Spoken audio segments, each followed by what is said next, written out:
Avec le secteur privé sud-africain, les échanges se sont articulés autour des opportunités d'investissement en Côte d'Ivoire.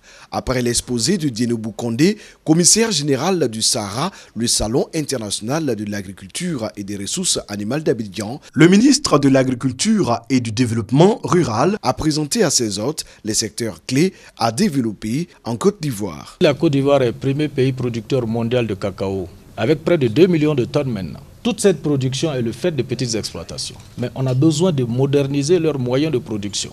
Et ça ne peut pas se faire sans l'appui des sociétés industrielles. Nous sommes le premier pays producteur de noix de cajou avec près de 700 000 tonnes devant l'Inde.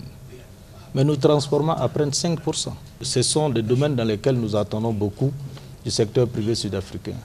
Et surtout, comment vous allez nous aider à développer la production de riz local pour que cette production soit plus compétitive que le riz que nous importons, de manière à ce que le consommateur puisse s'orienter vers la production locale. Message bien reçu par les opérateurs du secteur agricole sud-africain.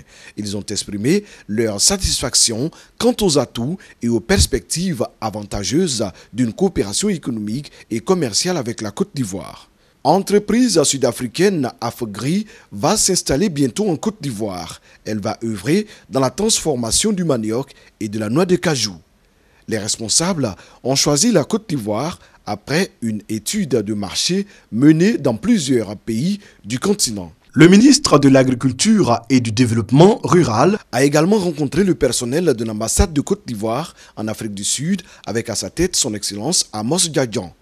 Mamadou Sangafoa Coulibaly a invité les uns et les autres à se faire l'écho de la vision du chef de l'État, à savoir faire de la Côte d'Ivoire un pays émergent à l'horizon 2020 avec une industrie agroalimentaire forte, compétitive et ouverte.